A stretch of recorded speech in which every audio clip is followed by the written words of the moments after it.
안녕하세요. 좋은 씨앗입니다. 몇 년 전에 사랑이 이긴다 라는 영화를 본 적이 있습니다. 실화를 바탕으로 한 영화인데 흥행은 잘 되지 않았어요. 그런데 그 영화 속에 기억에 남는 한 장면이 있어서 여러분께 소개해 드리고자 합니다. 내용을 보면은요, 전체 상위권에 공부를 잘하는 수아라고 하는 여고생 딸이 있습니다. 아빠는 의사인데 일 중독자예요. 가정에는 전혀 신경을 쓰고 있지 않죠. 엄마는 매일 공부하면서 공부에 올인하고 있었죠. 공부 잘하는 딸 수아를 계속 다그치죠. 한마디로 달리는 말에 계속 채찍질을 가하고 있었습니다.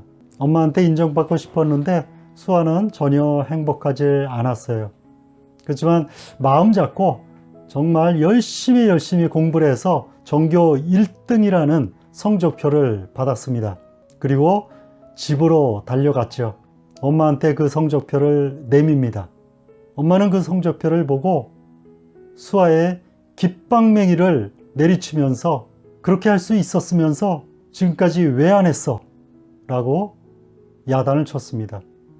수아는 순간 울먹이면서 메고 있던 가방을 내려놓고 창문이 열려있는 베란다로 달려갔습니다.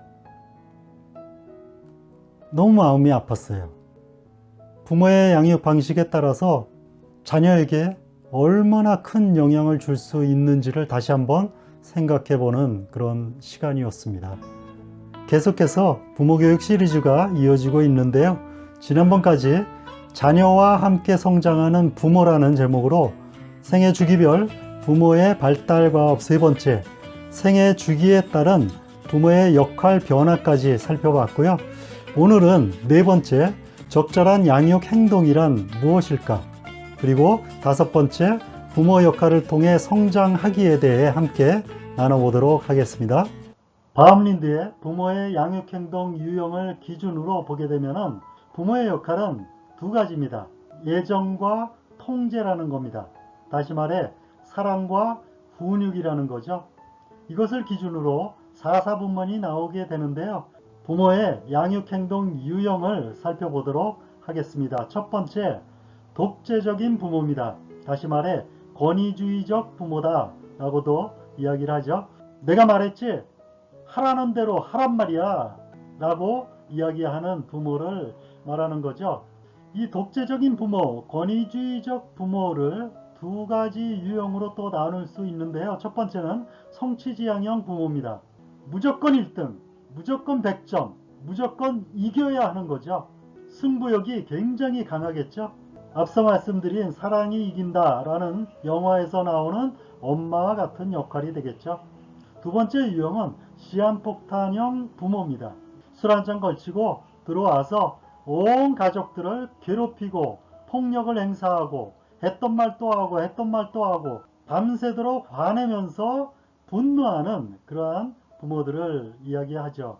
이러한 부모들은 분노가 가득 차 있습니다. 마음에 상처가 있는 것이겠죠. 두 번째 유형을 보게 되면 허용적 부모입니다. 다시 말해 과보호적 부모다 라고 이야기할 수 있습니다. 애정만 가득한 거죠. 사랑만 있습니다. 훈육과 통제는 없는 거죠. 예를 들어 식당 같은 데 가면은 이리 뛰고 저리 뛰고 큰 소리로 떠드는 그런 아이들을 볼 수가 있습니다. 그들의 부모는 어떻습니까? 가만히 있습니다. 아무 통제도 하지 않는다는 거죠. 옆에 있는 손님이 이야기합니다. 얘야, 밥 먹을 때는 식탁에 앉아서 먹는 거야. 훈육을 한 거죠. 남의 아저씨가 훈육해서 문제죠. 이러한 부모들은 네가 하자는 대로 다 해줄게. 오냐 이렇게 키우는 그러한 부모를 이야기하겠죠. 세 번째 부모 유형은 방임적 부모입니다. 다시 말해 부재형 부모다 라고 말할 수 있겠죠. 애정과 통제가 전혀 없는 그러한 부모를 이야기하는 거죠. 사랑도 없고 또 잘못했을 때 따끔하게 혼내주는 어떤 훈육도 없는 그러한 부모입니다. 애는 나누면 지가 알아서 크는 거지 뭐 누가 케어하나? 라고 말하는 부모죠. 무관심하고 모든 건 네가 알아서 해 라고 말하는 부모가 되겠죠. 마지막 네 번째 부모 유형은 민주적 부모입니다. 다시 말해 권위적 부모다 라고도 이야기를 하죠. 또 다른 말로는 멘토형 부모다 라고도 이야기합니다. 어떤 문제가 생겼을 때 우리 이야기 같이 해볼까 라고 이야기하는 거죠. 사랑도 적절히 잘 공급해 주고요. 뭘 잘못됐을 때 따끔하게 혼내주며 통제할 수 있는 그러한 부모를 이야기합니다. 네 가지 부모 유형의 특성과 그에 따른 아이의 사회적 행동에 대해서 구체적으로 알아볼 텐데요. 부모 자신은 어떤 유형인지 생각하면서 양육 특성을 살펴보고 부모로서 자신의 어떤 부분을 조절해야 할지를 한번 생각해 보시기 바랍니다. 또한 부모의 양육 특성이 아이의 사회적 행동에 어떤 영향을 미치는지 생각하면서 함께 보도록 하겠습니다. 첫 번째 부모 유형은 독재적 부모, 다시 말해 권위주의적 부모라고 말씀드렸죠. 두 가지 유형으로 다시 구분할 수 있다고 그랬습니다. 성취 지향형 부모, 지향폭탄형 부모. 이러한 부모들의 특성은 지시와 명령만 한다는 겁니다. 칭찬과 격려는 전혀 없습니다. 그리고 엄격한 통제가 있고요. 규율을 강조를 하죠. 체벌도 있게 되고요. 논리적인 설명이 없습니다. 무조건 하라는 대로 해야 하는 거죠. 이러한 부모 밑에서 자란 자녀의 사회적 행동을 보게 되면 긍정적인 면으로 보면 처세술에 강합니다. 눈치를 잘 보게 되죠. 아, 우리 엄마 아빠가 기분이 나쁘다, 기분이 좋다, 이거를 기가 막히게 알아차립니다. 이러한 자녀들이 자라면서 어떤 비즈니스라든지 또는 영업이라든지 이런 쪽에 크게 성공하는 케이스들이 많이 있죠. 부정적인 측면에서 보게 되면 비효율적인 대인관계 때문에 힘들어하는 경우가 있고요. 사회성이 부족할 수도 있고 의존적이고 복종적이고 또 반항적인 성격을 지니게 될 수 있습니다. 두 번째 유형은 허용적 부모, 다시 말해 과보호적 부모를 이야기하는 거죠. 이러한 부모들의 특성은 사랑만 줍니다. 훈육과 통제는 없는 거죠. 그리고 자녀들의 반응에 굉장히 민감하죠. 그리고 일관성이 결여되어 있는 경우가 많습니다. 이러한 부모 밑에서 자란 자녀들은 긍정적인 측면에서 보면 자신감이 있고 적응을 잘합니다. 그렇지만 규율을 무시하게 되고요. 자기중심적이 될 수 있고 또 제멋대로 행동하는 경우가 많습니다. 세 번째 경우는 방임형 부모죠. 다시 말해 무관심한 부모가 될 텐데 부재형 부모다 라고도 이야기를 하죠. 이러한 부모들의 특성은 애정이 없고 냉담하고요. 엄격하지도 않고 무관심하게 대하는 부모 유형입니다. 이러한 부모 밑에서 자란 자녀들은 독립심이 강합니다. 철이 빨리 든다는 거죠. 자기 통제력이 없고 문제 행동을 보여서 학교에서나 사회적으로 다른 사람을 힘들게 하는 그러한 경향이 있다라는 것이죠. 마지막으로 민주적 부모입니다. 다시 말해 멘토형 부모 또는 권위적 부모라고도 이야기를 하죠. 이러한 부모들의 특성은 비전과 시간을 공유한다는 겁니다. 사랑을 적절히 공급하고요. 칭찬과 격려를 아끼지 않습니다. 반응적인 대화를 한다는 거죠. 공감적인 소통을 하는 걸 말하는 겁니다. 그리고 자녀의 독립심이나 논리적인 설명으로 자녀를 설득할 수도 있습니다. 이러한 부모 밑에 자란 자녀들은 어떨까요? 책임감을 갖게 되겠죠. 그리고 자신감 있게 이 사회를, 이 세상을 헤쳐나갈 수 있는 그러한 능력을 갖추게 됩니다. 앞서 부모의 양육 행동 유형을 생각하면서 나는 어떤 부모 밑에서 자랐는지, 나는 부모님과 어떤 면에서 갈등했는지를 잠시 생각해 보겠습니다. 그리고 현재 나는 어떤 유형의 부모인지를 한번 생각해 보시고요. 나의 자녀는 어떻게 느끼고 있는지, 그 감정 상태는 어떨지 잠시 상상해 보시기 바랍니다. 어떠셨나요? 나의 부모, 그리고 나, 또 우리의 자녀들, 앞으로의 자녀와의 관계를 재조명해 보고 조정해야 할 것들이 있을까요? 시간을 갖고 곰곰 생각해 보시기 바랍니다.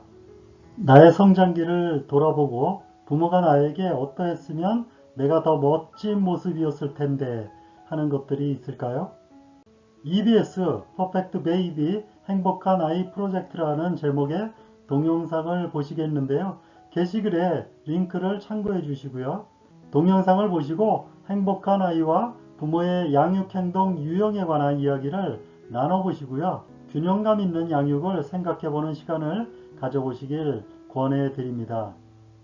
영상의 주요 내용은 아이에게 필요한 모든 능력이 그렇듯이 공감 역시 스스로 했던 경험이 중요합니다. 친구와 다투고 화해하고 갈등을 해결하고 터득해 나가는 이 모든 것을 부모가 대신해 줄 수는 없겠죠. 아주대학교 조선미 교수에 의하면 아이가 자기 주도적이면 좋겠다라고 생각할 때 부모가 과도하게 개입하지 않는 게 가장 중요하다고 합니다. 이것을 자기 주도적으로 해보렴 하는 게 이미 부모가 개입한 것이라는 거죠. 그래서 좀 거리를 두고 애가 지금 뭘 좋아하는지, 어떤 게 오래 하고 어떤 건 금방 지루해 하는지 지켜보시고 하면 안 되는 행동들은 적당하게 통제를 해주시고요. 아이가 해야 하는 바람직한 행동들은 격려하는 방식으로 옆에서 도와주시면 자기 주도적인 아이로 성장해 나갈 수 있다고 말합니다. 많은 부모들의 마음속에 있는 이상적인 아이는 어떻게 길러질까요? 감정을 잘 조절하고 친구 관계도 원만하며 스스로 공부도 해 나가는 그런 아이 말이죠. 대답은 아이가 균형을 찾아가는 과정에 있습니다. 스스로 성공해보고 또 좌절도 해보는 경험이죠. 부모가 된 순간부터 아이의 행복을 꿈꾼다면 그렇게 어려운 일은 아닐 겁니다. 자, 그렇다면 오히려 아이보다 부모에게 더 필요한 것이 바로 공감 능력이 아닐까요?